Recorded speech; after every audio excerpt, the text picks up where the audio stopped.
Hello guys, welcome to Crack Exam. आज हम next topic करेंगे, that is we have to find the minimum element in binary search tree. Last videos में हमने binary search tree, complete binary search tree, strict binary search tree and complete binary search tree, different type of हमने trees करी थी and binary search trees करी थी। तो आज हम करेंगे minimum elements in binary search tree. In a binary search tree, the minimum element is the leftmost node. तो जो हमारी बाइनरी सर्च ट्री में जो मिनिमम एलिमेंट होता है वो होता है हमारा लेफ्ट मोस्ट नोड। जैसे कि मैं ये ट्री बनाऊं तो जो हमारा लेफ्ट मोस्ट नोड होगा ना, वो होगा हमारा minimum element. This is the minimum element in any binary search tree. Okay, which does not has left child। इस नोड का कोई हमारा लेफ्ट चाइल्ड नहीं है, तो ये हमारी क्या हो जाएगा, minimum element in a binary search tree. जैसे कि मैं एग्जांपल करूं, इस एग्जांपल के जरिए मैं बताती हूँ। तो मिनिमम एलिमेंट है इस एग्जांपल के जरिए यानी कि 2। मान लो 12 क्या है, हमारा रूट है। 12 के लेफ्ट में 6 है, देन 6 के लेफ्ट में 3 है। सॉरी, यहाँ पे आप 3 कर लो, 2 तो यहाँ पे कोई एलिमेंट ही नहीं है। देन 6 के लेफ्ट में 3 है।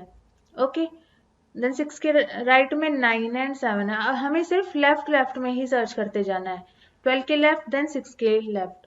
तो यहाँ पे जो हमारा मिनिमम एलिमेंट होगा वो होगा हमारा 3। 3 क्या है हमारा, यहाँ पे लेफ्ट मोस्ट एलिमेंट है। Okay, 3 is the left most element. और ये देखो 3 का जो लेफ्ट पॉइंटर है वो क्या है, यहाँ पे नल है। 3 का राइट पॉइंटर है वो भी क्या है, नल है। तो जो हमारी लीफ नोड्स होती हैं उनके जो लेफ्ट पॉइंटर और राइट पॉइंटर होते हैं वो हमेशा नल होते हैं। ओके, तो ये मान लो ये हमारे एक नोड है। इस नोड में यहाँ पे ये लेफ्ट पॉइंटर है, ये यहाँ पे राइट पॉइंटर है। इसी तरह से इस लेफ्ट पॉइंटर में एक और नोड होगी। इस नोड का भी एक लेफ्ट पॉइंटर होगा, एक राइट पॉइंटर होगा। इसी तरह से यहाँ पे भी एक राइट नोड होगी। इस राइट नोड का एक लेफ्ट पॉइंटर होगा, एक राइट पॉइंटर होगा। ओके, तो इस लेफ्ट पॉइंटर में आ जाएगी हमारी एक और नोड, इस राइट पॉइंटर में भी हमारी आ जाएगी एक और नोड। इसी तरह से यहाँ पे भी एक और नोड आ जाएगी हमारी, एंड यहाँ पे भी एक और नोड आ जाएगी। ओके, इसी तरह से हर एक नोड का एक लेफ्ट पॉइंटर होता है, एक होता है हमारा राइट पॉइंटर। अब ये देखो, ये एक हमारा रूट नोड है, इसका लेफ्ट पॉइंटर ये है एंड इसका राइट पॉइंटर ये है। अगर हमें कोई हमें एड्रेस दे रखा है नोड का, मान लो इस नोड का एड्रेस है 1। अब हमें बताना है कि जो लेफ्ट चाइल्ड है इस एड्रेस का, उसका एड्रेस क्या होगा। जो लेफ्ट चाइल्ड है वो किस एड्रेस पे स्टोर होगा। तो उससे तो हमारा एक फॉर्मूला होता है लेफ्ट नोड के निकालने का, वो होता है हमारा 2 into i. I is this. Root node का जो एड्रेस होगा, जो पेरेंट का एड्रेस होगा, वो होता है हमारा आई। तो हम यहाँ पे वैल्यू पुट कर देंगे। तो आई की वैल्यू क्या है, 1। तो 2 इंटू 1 इज 2। तो जो हमारे सेकेंड नोड है वो सेकेंड एड्रेस पे आएगी। एंड अगर हमें नेक्स्ट निकालना है, इसका राइट चाइल्ड निकालना है, तो राइट चाइल्ड निकालने का फॉर्मूला है 2i प्लस 1। यहाँ पे i की वैल्यू क्या है, 1 है, plus 1, that is 2 plus 1 is 3। तो रूट डाटा का जो राइट चाइल्ड होगा वो थर्ड एड्रेस पे आएगा। अगर मैं देखूं, अगर मेरे को 2 का लेफ्ट निकालना है, तो 2 का लेफ्ट निकालूंगी तो किस एड्रेस पे आएगा। लेफ्ट निकालने के लिए हमारे पास क्या फॉर्मूला था, 2 इंटू आई। ओके, तो आई की वैल्यू क्या है यहाँ पे, 2, तो क्या जाएगा 4। तो जो 2 नोड का जो लेफ्ट चाइल्ड है वो फोर्थ एड्रेस पे आएगा। अगर अब मेरे को सेकेंड नोड का राइट चाइल्ड निकालना है, तो इसका फॉर्मूला है 2i प्लस 1। आई की वैल्यू यहाँ पे क्या हमारी 2, तो 2 इंटू 2 प्लस 1। तो 4 + 1 = 5। तो जो सेकंड नोड का जो राइट चाइल्ड है वो कौन से एड्रेस पे आएगा, 5 एड्रेस पे। ओके, इस तरह से हम डिफरेंट नोड्स के एड्रेस भी निकाल सकते हैं। तो ये प्रोग्राम है, we have to find the minimum element in a binary search tree. एक फाइंड मिन का एक पॉइंटर है और एक यहाँ पे एक रूट पॉइंटर है। ओके, तो ये जो रूट पॉइंटर है इसमें एक एड्रेस स्टोर है, जो ये एड्रेस रूट एलिमेंट को पॉइंट कर रहा है। अगर हमारे पास जो रूट एलिमेंट है नल है, इसका मीनिंग क्या है कि हमारे पास कोई भी रूट एलिमेंट में कोई भी वैल्यू नहीं है तो हम रिटर्न कर देंगे नल। ओके, और अगर एल्स इफ, देन जाएंगे हम रूट के लेफ्ट में, देन हम जाएंगे रूट के लेफ्ट में। अगर ये जो रूट का लेफ्ट है, मान लो ये नोड है, this is root, this is left pointer and this is right pointer.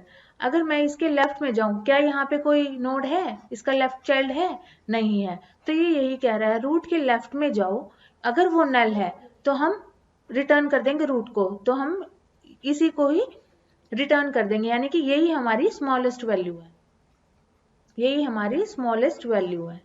ठीक है, अगर ये भी सेटिस्फाई नहीं हो रहा देन एल्स हम रिटर्न करेंगे फाइंड मिन। हम दोबारा इसी फंक्शन को कॉल करेंगे, इसी फाइंड मिन को कॉल करेंगे। अगर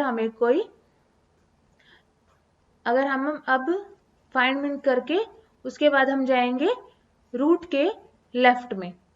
अगर यहाँ पे कोई हमें नोड मिल गया, मान लो यहाँ पे हमें नोड मिल गया, तो हम इस फंक्शन को दोबारा कॉल करेंगे। इस पे भी हम पहले यही कंडीशन चेक करेंगे, क्या ये नल है।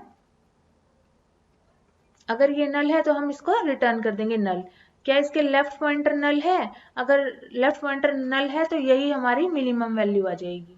ओके, उसके बाद हम अगेन फाइंड मिन करेंगे, दोबारा इस फंक्शन को कॉल करेंगे अगले नोड के लिए, अगर हमारे पास अगला नोड आ जाएगा तो।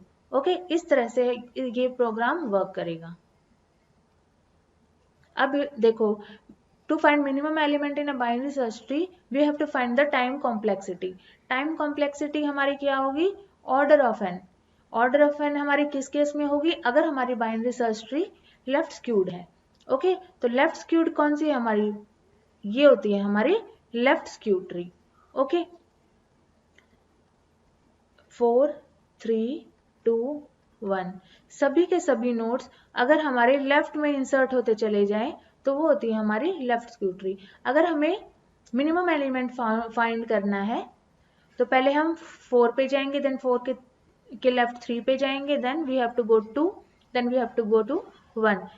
तो कितने हमने सर्च करे, कितना फाइंड करा हमने 4 टाइम हमने सर्च किया। तो और नोट्स भी हमारी कितनी थी, नोट्स भी हमारी थी 4। तो जो टाइम कॉम्प्लेक्सिटी आएगी हमारी वर्स्ट केस में वो आ जाएगी हमारी ऑर्डर ऑफ n, और स्पेस कॉम्प्लेक्सिटी भी हमारी इसमें ऑर्डर ऑफ n ही आएगी।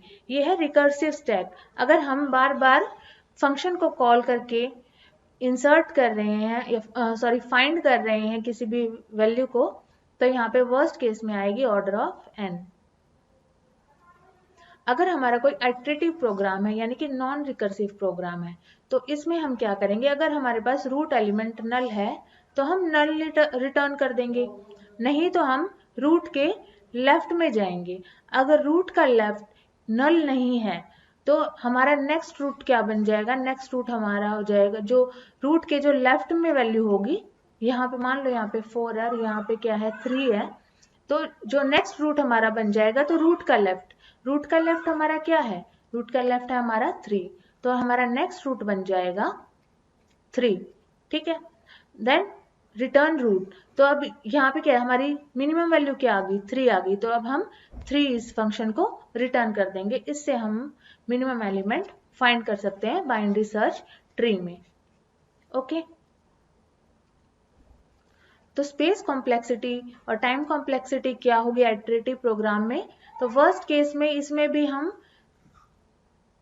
अगर वर्स्ट केस में हम लेके चले तो लेफ्ट स्क्यू ट्री होगी, तो यहाँ पे भी हमें कितने बार सर्च करना पड़ेगा, 5 टाइम सर्च करना पड़ेगा। तो यहाँ पे भी हमारी टाइम कॉम्प्लेक्सिटी हो जाएगी ऑर्डर ऑफ n, लेकिन जो हमारी स्पेस कॉम्प्लेक्सिटी होगी यहाँ पे हमारी होगी ऑर्डर ऑफ 1, क्योंकि जो रिकर्सिव प्रोग्राम है वो स्टैक को यूज करेगा। स्टैक हमारा एक एक्स्ट्रा स्पेस लेगा। हम यहाँ पे हम फंक्शंस लिखते जाएंगे, फाइंड, देन ये भी हमारा नेक्स्ट हम दोबारा कॉल करेंगे, यहाँ पे भी एक और फंक्शन लिखा जाएगा। लेकिन जो आइटरेटिव प्रोग्राम होता है इसमें हम कोई एक्स्ट्रा स्पेस यूज नहीं करते, तो यहाँ पे स्पेस कॉम्प्लेक्सिटी हो जाएगी ऑर्डर ऑफ 1। और जो हमारा रिकर्सिव प्रोग्राम है, क्योंकि हमने वहाँ पे स्टैक यूज करा है तो इसलिए वहाँ पे जो स्पेस कॉम्प्लेक्सिटी हो जाएगी वो हो जाएगी हमारी ऑर्डर ऑफ n। तो बेस्ट क्या है, तो हम किसी भी मिनिमम एलिमेंट को फाइंड आउट करने के लिए हम अगर आइटरेटिव प्रोग्राम का यूज करें तो वो हमारे लिए बेस्ट है। Okay, thank you.